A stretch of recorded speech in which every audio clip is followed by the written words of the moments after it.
C'est une vieille leçon, c'est encore une fois, c'est vieux comme Hérode, c'est une vieille leçon de la communication politique. Si tu remportes la guerre des mots, tu as fait une première étape pour remporter la guerre des idées. Et là, c'est exactement ce qui se passe.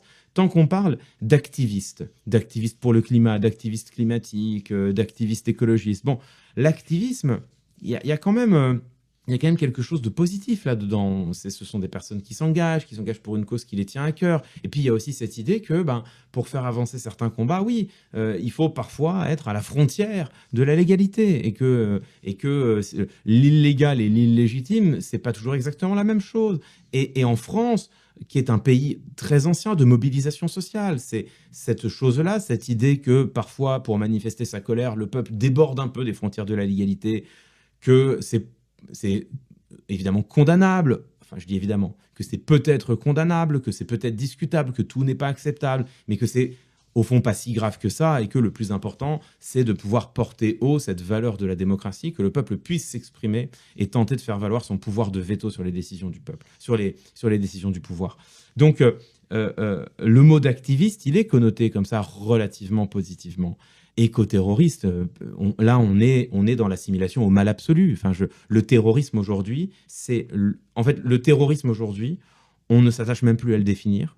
D'ailleurs, la définition du terrorisme est très compliquée. En réalité, la définition du terrorisme en droit français est elle-même archaïque. Il faut plutôt se référer à la définition en droit européen, qui est elle-même complexe. Donc c'est très compliqué cette notion de terrorisme. Mais en fait, aujourd'hui, on l'emploie jamais comme tel. Enfin, parfois, oui, il y a des actes terroristes qui nous frappent par leur barbarie, par leur évidence. Les attentats de 2015, il ne viendra à l'esprit de personne de nier que ce soit des attentats terroristes. Mais si on veut travailler le concept, il est compliqué ce concept. Si bien qu'aujourd'hui, il est devenu au fond synonyme du mal absolu. Et donc quand Gérald Darmanin parle d'éco-terroriste, il ne cherche même pas à démontrer en quoi juridiquement le terme se justifie. Il dit juste, ces gens-là foutent le bazar, ils foutent le bordel, comme il le dit lui-même, hein, c'est son mot, la bordélisation, donc ils foutent le bordel, c'est mal. Et donc je vais les qualifier d'un mot qui résume le mal absolu, ce sont des éco-terroristes. Et il n'y a pas une définition du terrorisme, pas une, qui pourrait inclure les actes que lui-même vise. Donc effectivement, là encore, on voit combien est-ce qu'il y a une volonté de gagner la guerre des mots, de gagner la guerre du lexique pour gagner celle des idées.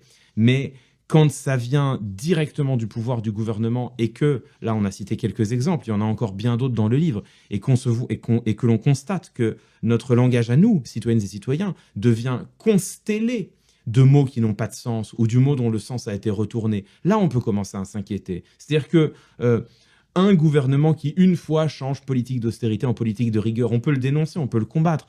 On peut aussi se dire que bon, là, d'accord, c'est un outil de communication politique, ils ont trouvé leur arme, c'est parti. Mais là, on parle de dizaines et de dizaines d'occurrences. Il y a littéralement des discussions entières que l'on peut avoir, mais je parle de nous, à la machine à café, lors d'un dîner avec des amis, lors d'un dîner de famille. Il y a des discussions entières que l'on peut avoir sur des mots qui n'ont pas de sens.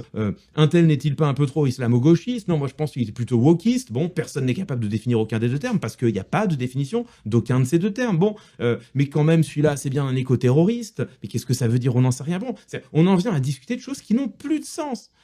Et ça, en termes de débat public, c'est évidemment très grave, et venu du gouvernement, celui-là même qui aurait dû protéger notre débat public, le sauvegarder, en garantir la bonne tenue, c'est littéralement une attaque contre la démocratie elle-même.